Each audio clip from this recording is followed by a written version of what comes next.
Hey guys, what's going on? ZeroArmada here with a little Blacklight Retribution PS4 commentary. We're just going to talk about some of the main differences between the PS4 and the PC version in this video, and then hopefully either tomorrow or next week I'll get some actual PS4 gameplay out for you guys. Pretty much Zombies' main priority and main focus for the PS4 version currently was just to get it out, to kind of get it out with the release of the PS4 itself and kind of have a working base that they can further evolve as time passes. The game is labeled as a beta release, so it's pretty much going to go through the same evolution that the PC version has gone through. Kind of an example for that is the stats page has been removed, titles aren't working, emblems are under construction, and that stuff will eventually make its way back as the game evolves. Friends list is actually hooked up to your PlayStation Network, so that's functioning, and clan system registration and the actual clan system itself is under construction as well. So they basically opted to kind of keep these things out of the game for now, just so they can work on getting the game available for release on the PS4 version. And like I said, eventually all that stuff will make its way back on. For monetization itself, let's go through some of the monetization changes. First off, they're using Zcoin as a replacement for Zen. It's pretty much $1 for 100 Zcoin. And then kind of similar to how PWE does their monetization for purchasing in-game revenue. You get bonuses if you buy the larger packages, as you can see. So we'll go through some of the actual pricing things.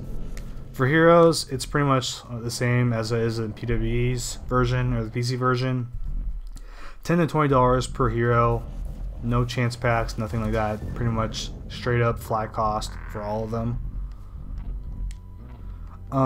We'll go through some of the weapon stuff real quickly. It's about 350 Zcoin or $3.50 for a permanent receiver, and it's about 7 to 8K for about 7 days on GP purchases.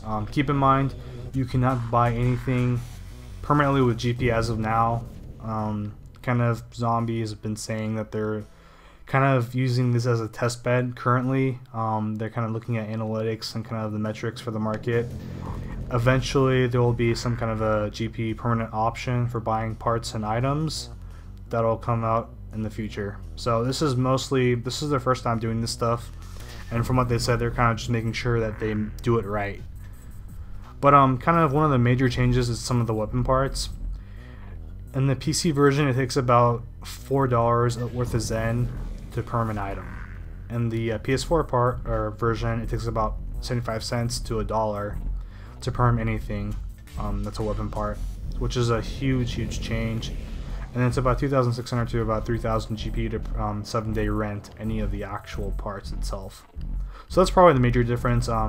In-game cash shop purchases are a whole lot cheaper for weapon parts and for the receiver itself. A lot of the depot stuff and the actual gear and items is a lot more expensive than the actual weapon stuff. It's about $4, I want to say. So it's about $250 for the actual depot items to perm them with Zcoin, and about $2,600 for about 7 days worth of GP. And then for the gear items, I think these are the $4 items, yeah. So $4 worth of Zcoin, roughly. I think looks like the revival kit's $3. And then it's about 5,300 for a 7-day worth of GP for the tactical gear slot. And I think gear items itself are the same. Okay, so same price for the actual Zcoin for gear items as tactical gear items, but the GB purchases are about half price for the gear items compared to the actual tactical gear items from what it looks like. So that's pretty much all the main monetization changes for the PS4 version. Settings, we'll go through settings real quickly. They pretty much scrapped all the visual settings out of the PS4 version. They pretty much lock you into whatever they have on the PS4 version for visual settings. So there's not much you can do with that, but there's a lot of audio settings you can kind of mess around with, as well as brightness. For game settings, pretty much all the social options are here. And you got auto reload and auto weapon switch as well.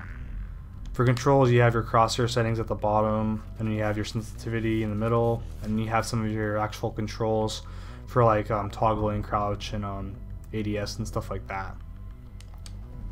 And then control binds is just that, it just changes the bindings for your controller. Practice is pretty much the same as it is in the PC version, so you don't have to really look at that as much. For actual matchmaking though, you don't have a server browser. The PC version is peer to server. The PS4 version is peer-to-peer. So if you play like Call of Duty on the console, then you probably have a good idea of exactly what peer-to-peer is. Or for the recent Call of Duty games, most of them are pretty much peer-to-peer as well. So that's a good example. But you pretty much, you choose a playlist, and on the right, similar to the PC version, it has a list of all available modes and maps for each playlist, and then you pick a playlist, and then it'll queue up, and you'll find a playlist that, or a game that has that playlist.